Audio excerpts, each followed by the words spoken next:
tervehdys taas. Se on taas perjantai koittanut ja vapauduttu arjen ja työ kahleesta. Ja tällä kertaa lähdin tänne Muuratsaloon. Eli Keski-Suomessa ollaan ja tämmönen saari täällä Pohjois-Päijänteellä. Tänne pääsee kyllä ihan tietä pitkin. Ja mitähän tää olisi, 14 kilometriä taitaa Jyväskylästä olla. Hieno, luonnonkaunis paikka, varsinkin tää eteläpuoli.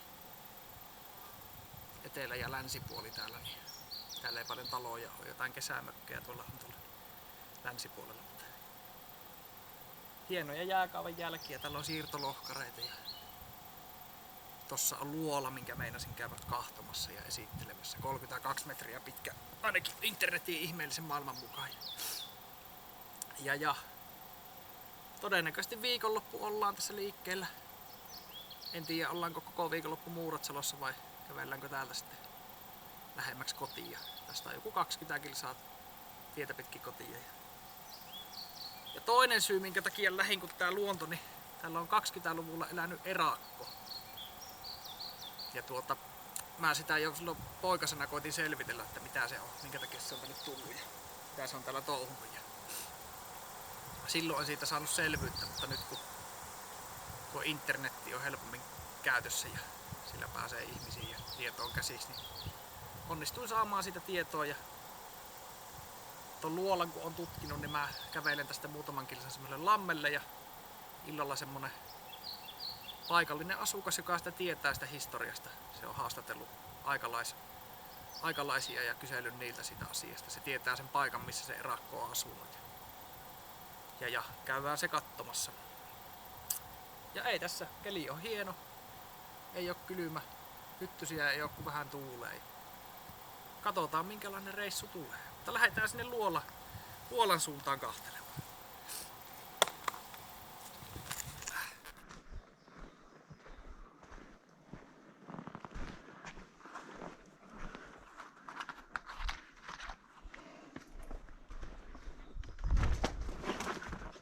Mahutaankohan me tuosta rinkan kanssa läpi? Neko Kaponen rako. Täytyy kiertää. Kylläpähän siitä ei rinkan kanssa mennyt. Eikö se mitään kiertää? Toiselta puolelta.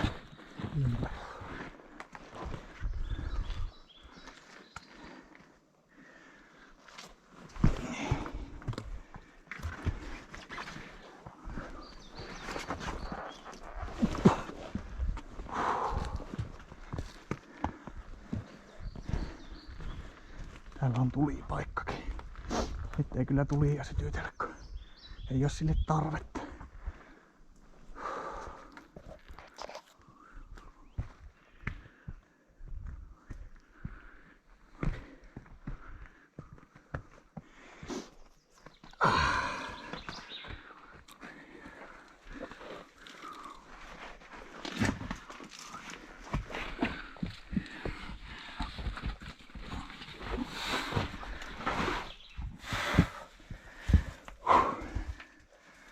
Tämmönen luola.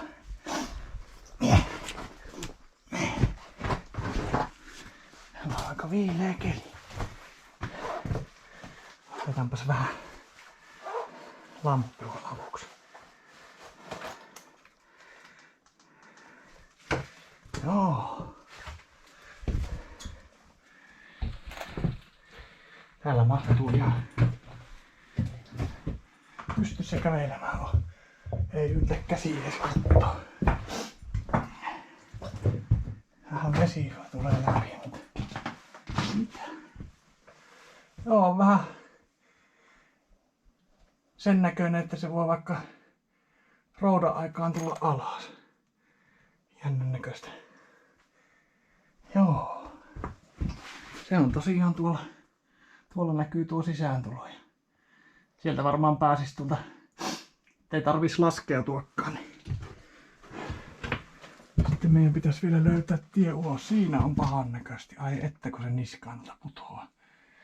Ehkäpä se ei putoa. Joo, katsotaanpas miten mä tästä pääsen.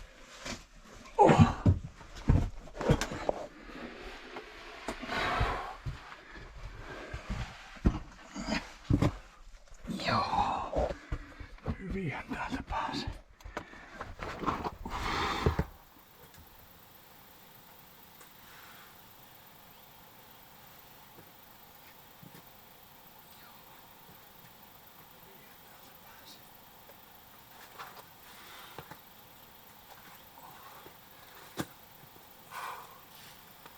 Joo.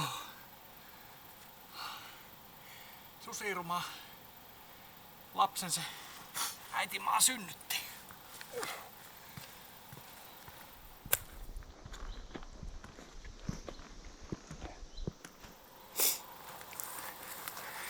Siinä on tuommoinen poltettu tervaskanto. Siitähän sitä tervasta saisi hyvää sytykettä, vaan ei sitä kenenkään toisen mehtistä vihti käydä viemässä. Mutta ennen tehtiin tuleet aina tuommoisten kylkeen. Vähän niinku ruokki sitä tulta sitten. Joo, nyt on vähän matkaa tultu ja ihan hienoa tämmöstä vanhaa. Tai no vanhaa ja vanhaa, mutta paikotellen vanhaa metsää. Vähän vettäkin meinaa välillä ripotella. Mutta eipä se haittaa, pannaan saettakki päälle, jos satamaan rupeaa. Tästä on semmonen kilometri siihen lammelle, niin mä lähden siihen ruoan tekoon ja ottamaan sitä paikallista taitoa, jos se kertoisi mulle enemmän sitä erakosta. Mutta jatketaanhan matkaa.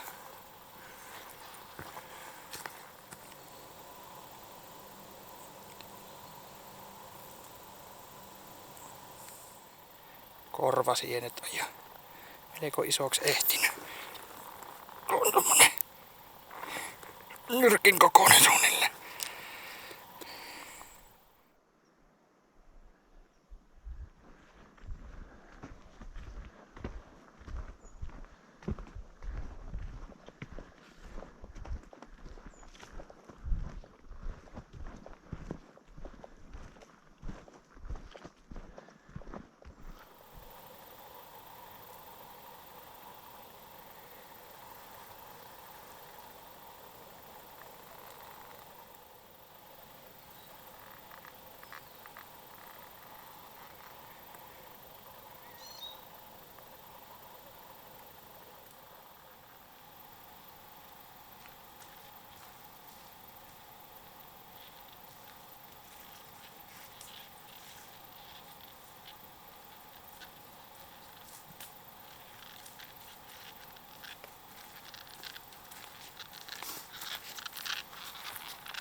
Puolikas Meksikon pata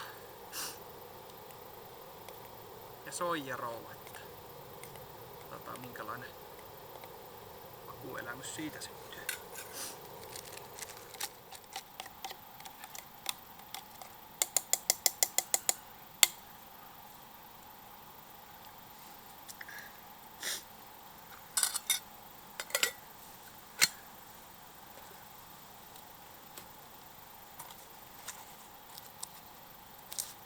Teinpä siinä ruoan valmistumista ootessani tuommoisen ekologisen tiskiharjan. Kuusenhavua ja naru on pajunkuoresta tehty. Tuolla lailla punotaan tuo naru. Se voi tehdä nokkosesta tai pajuusta tai mistä vaan kuitusesta kasvista. Paju on aika helppo ja hyvä ja löytyy monesta paikasta. Jos kiinnostaa opas video tuosta, mitenkä se tehdään, niin laittakaa ihmeessä kommenttia, niin Mä jossain vaiheessa kuvailen sitten opasvideo, miten voit tehdä narua kasvikuidusta.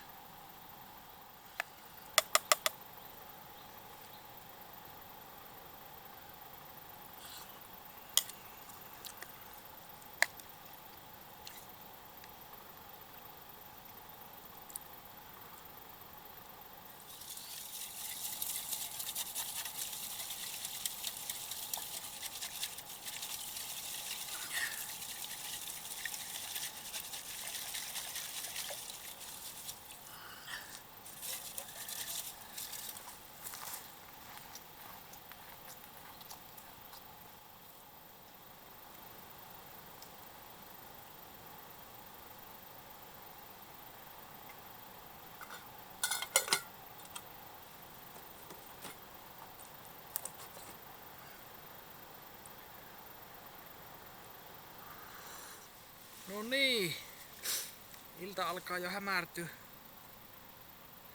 Kello on 10:15, eli 15 minuutin päästä aurinko laskee. Me käytiin tässä paikallisen asukkaan Taito Seppäsen kanssa äsken siinä Erakon asuinpaikalla.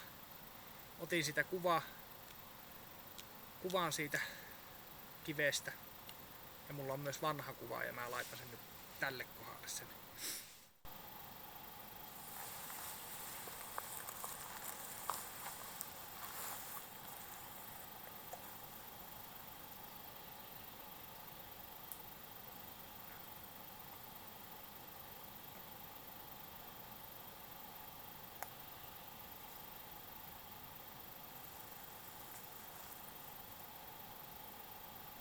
No niin, elikkäs tuosta Erakosta löysin jo silloin 15 vanhana mainintaa, mutta mitään tietoa sitä en koskaan saanut. Ja nyt on sitten selvitellyt ei ole ollut helppoa, kun sitä löytyi paljon mielipiteitä ja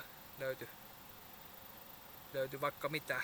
Mutta sen tiedetään, että nimeltään on ollut Erik Wittenberg tai Erkki Wittenberg, molemmilla nimillä. Myös Ukko Wittenberg nimellä tunnettu. Asunut tosiaan vuosikymmeniä, sanottiin keskisuomalaisen jutussa. Semmosessa majaksi kai sitä voi sanoa. Ja se mitä sain tietää, niin se on ollut hiljainen mies täällä, mutta pidetty ja kuulunut tähän yhteisöön täällä silloin 1924 ilmeisesti kuollut. Sille on asukkaat vienyt ruokaa sinne majalle ja se on näissä taloissa käynyt syömässä ja muutenkin toiminut. Aikalaistodistuksia, niin rahat on ollut hyvin nokisia, mitä sillä on ollut. Se on ollut ihan savupirtti periaatteessa se, eli siellä ei mitään savupiippua ollut. Ja se on tällä alueella metsästänyt, kalastanut, polttanut tervaa, viljellyt kessua varmaan ja mitä siinä on. Hernennorona on kuulemma tunnettu se alue, millä se on asunut. Keskisuomalaisen jutussa sanottiin, että se oli vanhojen muistojen kertoja se mies. Täällä on kirjailija Heikki Toppila ollut sitä haastattelemassa tää Erakkoa tai keräämässä siltä tarinoita. Se on ilmeisesti sisällyttänyt sen joihinkin kirjoihinsa. Se myös muistokirjoituksen on Heikki Toppila sitä tehnyt. Mua kiinnosti, että mikä se oli se asia, mikä sen sai ryhtymään Erakoksi. Siihen nyt ei mitään tyhjentävää vastausta tullut. Että ilmeisesti halusi elää vaan yksinkertaista elämää. Irtaantua vähän niin kuin siitä siihen aikaan jo ollut ilmeisesti oravan pyörä niin kuin nykyäänkin. 1924 on kuollut ilmeisesti, siihenkään ei tarkkaa päivää löytynyt. Semmosen kuulin, että sen piti hakea ruokaa lähitaloista. Sitä ei sitten kuulunut. Sitä lähdettiin kahtoa, että mikä on, kun ei miestä näin, ja se löytyi kuolleena sieltä majaansa lattialta ja häkäämyrkytystä epäiltiin siinä kuolinsyyksi. Vajaa 90-vuotias, 84-86-vuotias. Ja eli tosiaan kesät talvet tuolla majassaan. Ja siitä se Heikki Toppilan kirjoittama muistokirjoitus, niin Siitä löytyi lehtijuttua ja mä siitä muutaman sanan se voisin sanoa. Toppila sanoo siitä, että Erkki Wittenberg on ehdottomasti ollut kehittyneen ja viisain ukko, mitä ikinä olen haastatellut. Tietäjä ihan.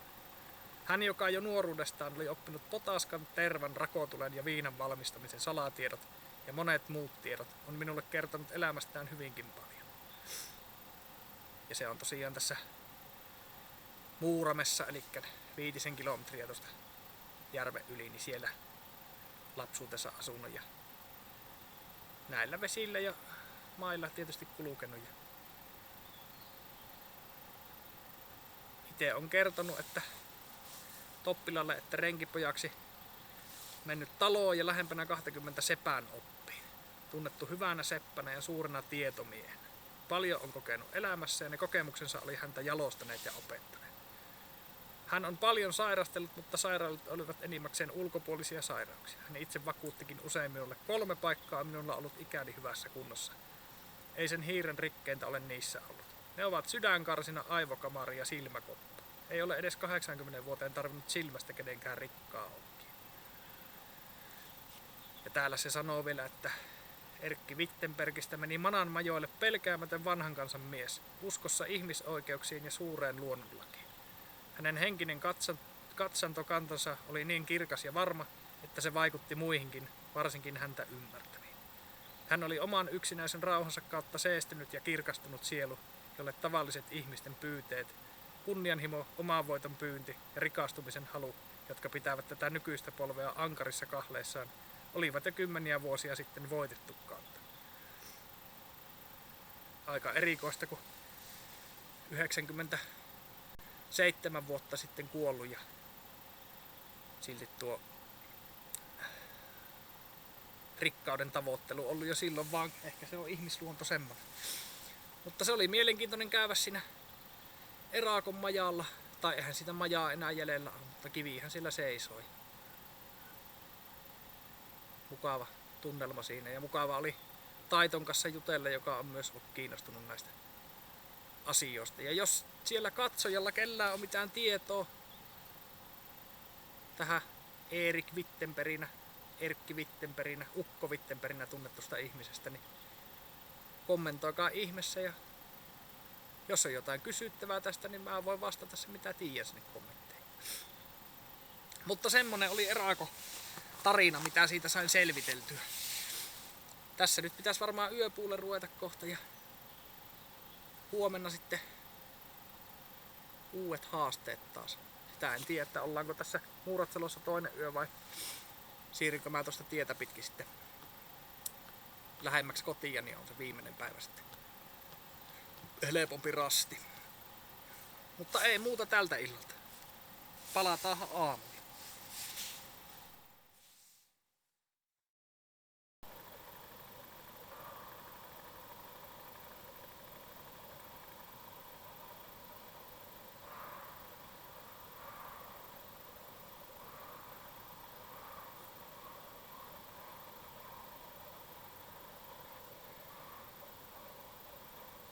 Se on ilmeisesti peura, mikä sillä öykkää. Jos olisi herkkämielinen, niin voisi itku tulla ja äitiä ikävä.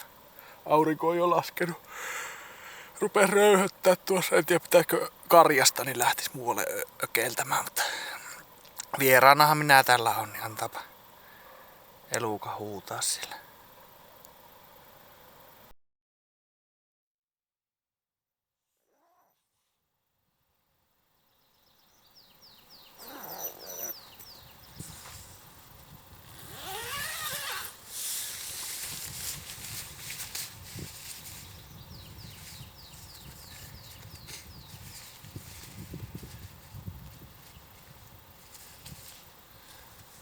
Huomenta.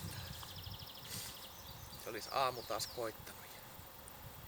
Yö oli aika kylmä, mutta olisiko 3 astetta ollut?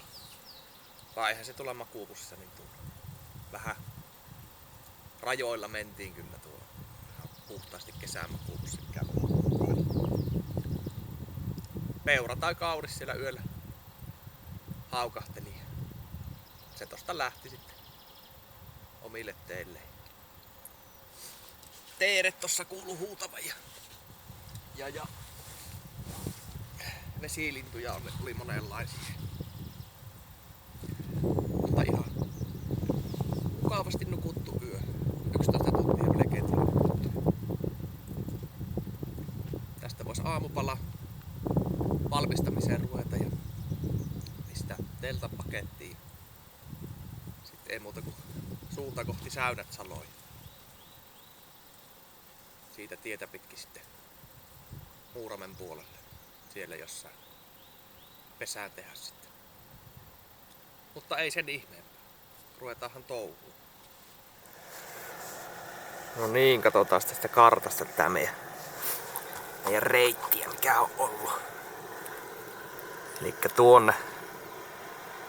tuonne työkaveri mut eilen tiputti. Kiitoksia Artolle vaan kyydistä. Siitä mä lähdin kävelemään tätä polkua pitkin. Ja tästä nousin tänne. Täällä jossain on se luola. Siitä käveltiin tätä polkua tänne tielle. Ja tässä on Ojasen lampi, eli tässä rannalla yö vietettiin. Ja sitä Erakon kiveä kävin katsomassa täällä tän tien niin kuin päässä tavallaan. Tän päivän suunnitelmana olisi lähteä tätä tietä pitkin. Sitten tuonne polulle. Tämmösen Hakolan vuoren ohi mennään sinne mahtavat kalliot. Ja Pelakallion lammelle. Siellä olisi lähde. Sieltä pitäisi vettä saada. Mulla on kyllä suoratinkin mukana ja toi Pelakallion lamme vesi on hyvin kirkasta ainakin. Että luulisi olevan melko puhastakin. Täytyy suodatella. Ja siitä kun on vesi saatu, niin tielle. Tietä pitkin Säynät-Saloa Lehtisaaren kautta. Täällä jos tarvit kaupassa käydä, niin mä käyn, mutta ei taida ole tarvetta. Tuosta maasilla yli ja täältä jostain jonnekin tälle alueelle sitten yöksi tai tänne Raudanjärven kupeille. Siellä toinen yö. Sieltä sitten joko täältä mehtiä pitkin tai tien kautta niin kotiin tälle suunnalle. Matkaa ei hirveästi tulee siinä 10 kilometriä tää aika paljon tekee, kun tää kiemurtelee. Linnuntietähän se ei olisi pitkä, mutta semmoset on suunnitelmat. Täytyy tässä aamupalaa syödä ja pistää kamat pakettiin. Ei muuta kuin jalkaa toisen eteen.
rupee Velakallion lampi jo lähestymään. Vähän tämmöstä kosteikkoa on tää alue tässä, mutta eipä mitään haittaa. Saa nähdä löytyykö se lähes siihen joku 100 metriä siitä lammelta, mutta mä muistelisin, että se on aika ryteikköistä se alue. Niin tuolla hankala löytää, se on pieni se lähteensilmä.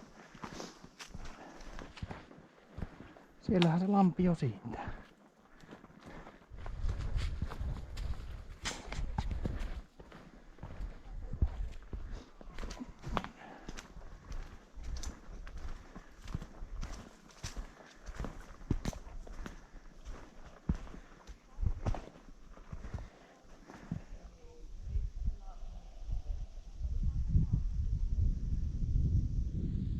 Semmonen lampi. Tämmönen rakennelma löytyy. Mikä lienee? Olisiko joku vanha kanakoppi pian tossa? Semmoista verkkoja. Haulikon patruuna näkyy olevan tuolla. Sitä lähdettä nyt ei oo ainakaan vielä löytynyt. Täytyy katsoa, että uskallanko mä tästä purosta sitten suodattaa vai kävelenkö mä Suosiolla sen kaupan kautta. Hakehan sieltä vähän vettä. Mullahan kyllä vielä on jäljellä sitä vettä, ei vielä niinku hätää on. Kyllä kai se tuo purovesikin puhasta on tässä vaan, kun ihmisliikennettä on paljon. Se aina lisää sitä riskiä saada jonkun pöpöön sitä veestä, ja kun tässä tosiaan laskee tämmösiä aika ikävän näköisiä vesiä tänne puroonkin, niin sitä kyllä siihen sekoittuu, mutta täytyy kävellä tää puroa alas ja katsoa, että löytyykö lähdettä. Jos ei, niin kaupasta vesi. Joo, eipä sitä lähdettä löytynyt. Tuossa on hakattu mehtää aika paljon. Ettei ole jonkun puukasan alla sitten. Ja se on se uomakin varmaan mehtäkoneen jäljistä muuttunut. Niin. Mutta eipä se mitään. Tästä matka jatkuu kaupassa sen verran, että juomavettä käydä hakemassa, ja jos tekee mieli jotain purtavaa, sitäkin saa. Mutta vettä on vielä 9 desiä plus 3 desiä. Riittää kyllä. Riittäisi tarvittaessa vaikka huomiseen asti. Sitä on aina hyvä olla ylimääräistä. Tästä matka jatkuu tämmöstä tukkitietä pitkin. Siellä tulee iso tie sitten. Tuolta Ryteiköstä tultiin. Tuolla menee virtaa se puro ja tuolla haarautuu. Siinä haarassa piti olla lähde, mutta sitä ei aina löyvä, vaikka se kartassa näkyy. Niin jos GPS olisi, niin ehkä on selvempi löyvä. Mutta joo, minä pistän kameran nyt siksi aikaa pois, että kun ei tuolla tiellä viitti kuvailla. Se ei ole niin mielenkiintoista nähtävää ehkä. Mutta palataanhan tossa parin tunnin päästä asiaan, kun päästään taas poluille. Täällä Muuratsalossahan on myös, ja skulptuuri muuten kiinnostaa, niin tämmönen Alvar Aallo suunnittelema koetalo. Tossa kartassa näkyy tuo P-paikka, niin se on täällä Muuratsalossa ainut semmonen, mihin saa pysäköidä. Tonne eteläpäähän ei saa jättää autoa, siitä tulee sanomista, ne on maanomistajat kieltänyt sen pysäköinnin. Tänne pääsee myös linja-autolla tähän ihan lähelle, että jos tänne tekee mieli tulla retkelle, niin esimerkiksi Jyväskylästä, niin hyvin vaivattomasti pääsee tähän suunnilleen paikalle, missä minä nyt olen. No niin, matka jatkuu. Tuolla näkyy tuolla kohdalla tuo masto. Siellä on niinku se ensi yöpaikka sitten. Ja on tästä matkaa aika hyvin. Tää joutuu vielä kiertämään tätä tietä pitkin. Siinähän on omaa tarpomisensa.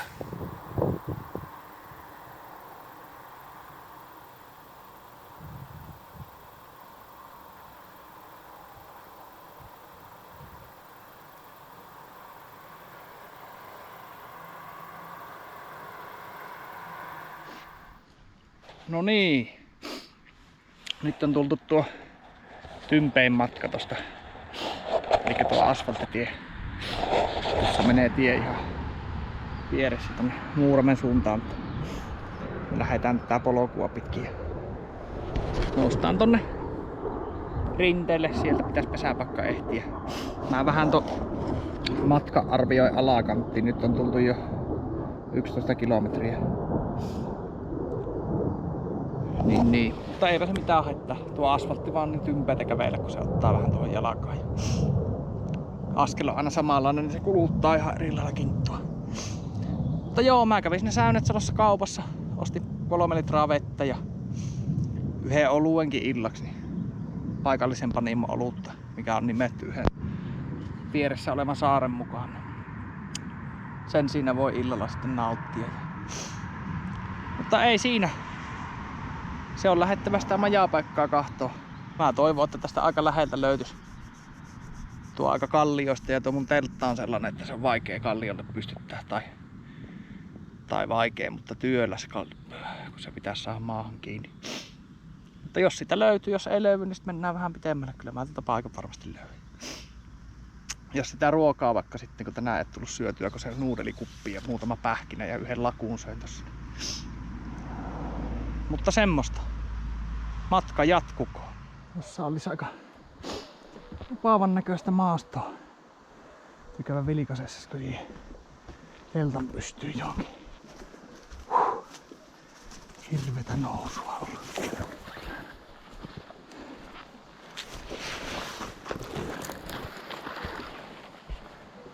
Ja.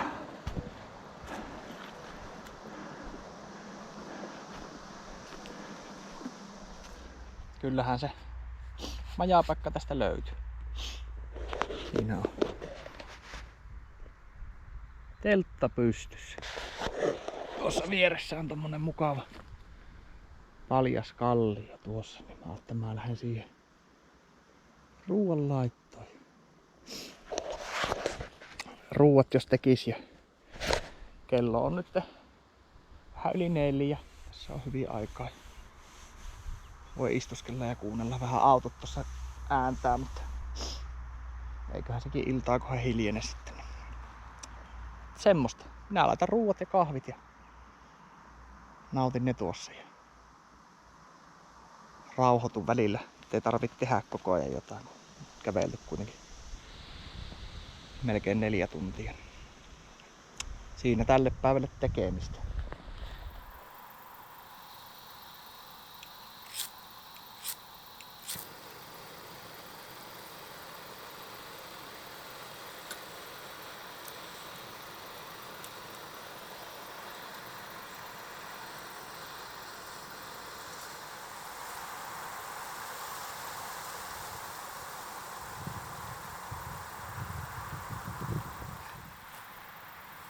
No niin, maistetaanpas. Oli jotain kermaista possupataa.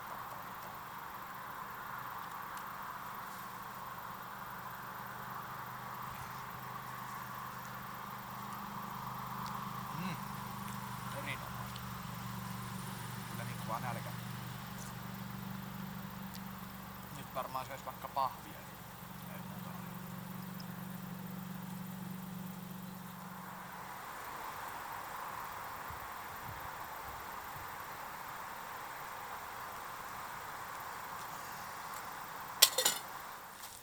No niin, maistetaanpas. Piti ottaa tätä säynetsalolaista olutta pullon matkaan. Kontti-nimistä olutta. Stouttia. Paahteinen pintahiiva olut, tumma kuin Pohjola. Maistetaanpas minkälaista tavaraa se on.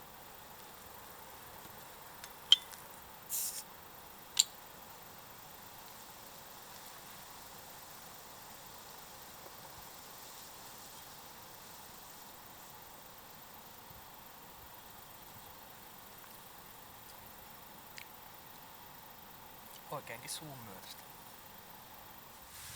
No niin. Kello 8:30 repii. Ihmeellisen kylmä keli on, vaikka aurinko paistaa eikä tuule juuri yhtään. Tosi kylmä. Mä siirryn tuonne telttaan jo levolle ja saatan olla niin hurja erämies, että katon Netflixistä joku elokuva. Mutta en varmaan sen kummempia tänä iltana enää puuhaile. Hyvissä ajoin koita mennä nukkumaan ja uusilla silmillä aamulla nousta. Joo, ei muuta tältä illalta. Katsotaan aamulla taas.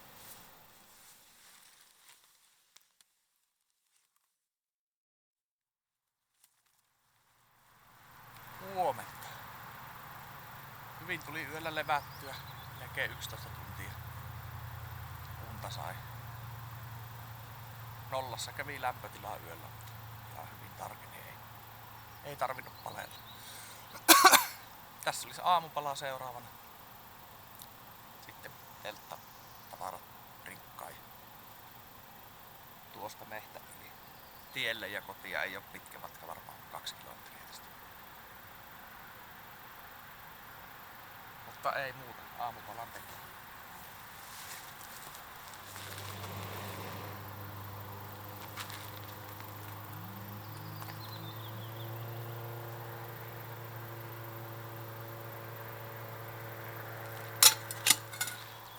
Retki on nyt paria kilometriä vaille tehty. Oikein onnistunut, kaikin puolin onnistunut retki, mitä vastoinkäymisiä tässä. Eilinen käveli, nyt kävi vähän asfalttia talsiin, se käy vähän eri tavalla jaloille.